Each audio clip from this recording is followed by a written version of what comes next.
4 तारीख को पूरे देश की लोकसभा 18वीं लोकसभा का चुनाव का रिजल्ट आया है। राजस्थान में बहुत लंबे समय के बाद 90 के बाद मार्क्सवादी कम्युनिस्ट पार्टी का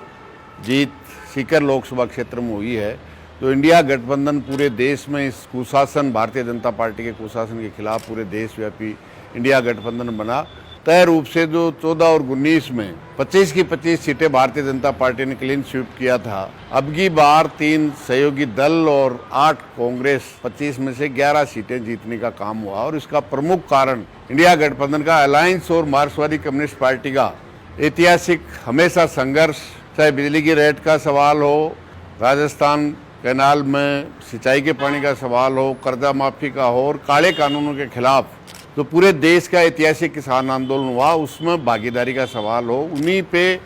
मैं समझता हूँ राजस्थान, हरियाणा, उत्तर प्रदेश और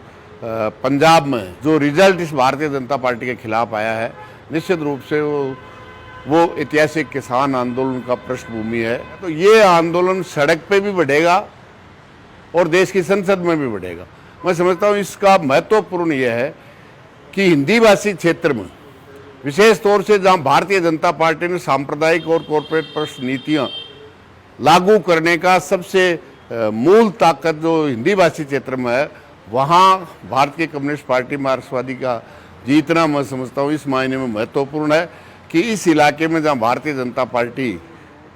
राजनीतिक आधार बना चुकी है, उसके खिलाफ आंदोलन के माध्यम से ही उससे छुटकारा पाया जा सकता है। इस मायने में मैं समझता हूँ ये सीकर की भारतीय कम्युनिस्ट पार्टी मार्क्सवादी की जीत निश्चित रूप से उसको आगे ले जाने का काम करेंगे। और जो 20 साल तक राजस्थान की विधानसभा में सड़क से लेकर विधानसभा तक लड़ने का और सरकारों को झुकाकर जनता को जीत दिलाने का काम किया है, मैं समझता हूँ कि ये भी जिस विश्वास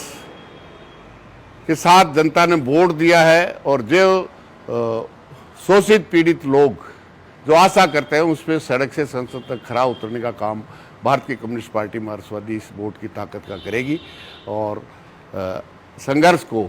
आगे बढ़ाएगी और सरकारों को 2 कदम पीछे खिसकाने का काम करेगी।